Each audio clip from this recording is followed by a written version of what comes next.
各位网友大家好，我是宝明。这期话题我们说一说外电称解放军开发联合全域指挥控制系统。1月6号，美国防务新闻披露了一则旧闻，在美国国防部2022年11月提交年度中国军力报告之后，一个匿名的高级官员在11月28号告诉记者说，中国为了对抗五角大楼，提出了联合全域指挥与控制倡议，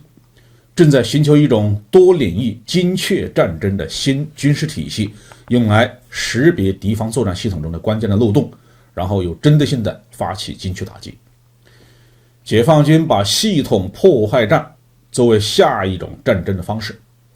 战争手段不再仅仅集中于摧毁敌人的军事能力，而是要破坏、削弱或者是彻底的摧毁对方的基础网络和其他基础设施。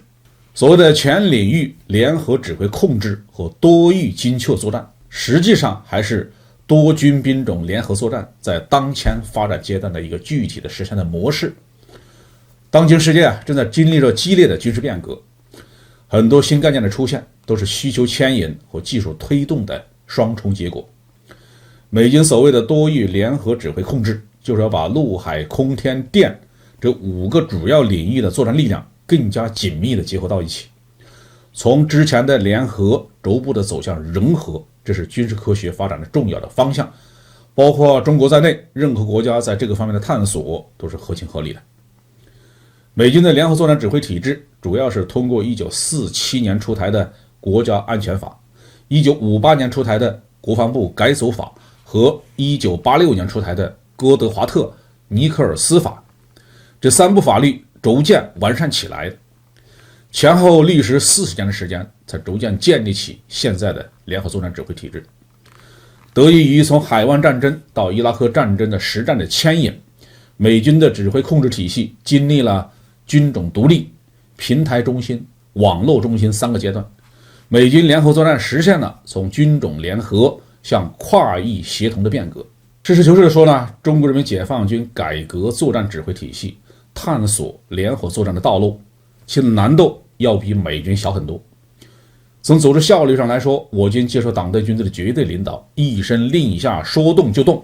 和美军那种部门利益、集团利益盘根错节、互相扯皮牵制相比，我军的军改的难度要比美军小，所以我军军改的速度要比美军快得多。解放军很早以前就认识到并且重视了多军种联合作战指挥的必要性，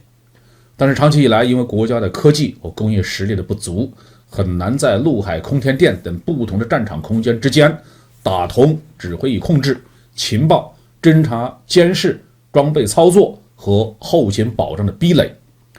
随着电子信息技术的快速的发展和应用，我军的信息化转型已经取得了长足的进步。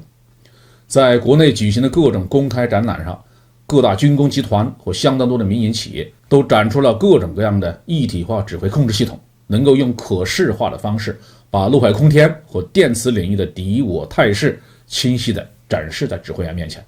在西方国家有能力研制这种信息化指挥控制系统的企业其实数量也不多。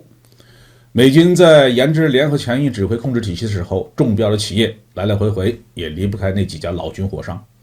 在欧洲能够开发完整的指挥控制系统的也只有法国，意大利具备部分能力。在北约之外以色列具备类似系统的研发能力，而其他的国家包括信息产业相当发达的韩国和日本都做不到。而在美国阵营之外，基本上除了中国就再没有其他的国家具备这种研发能力了。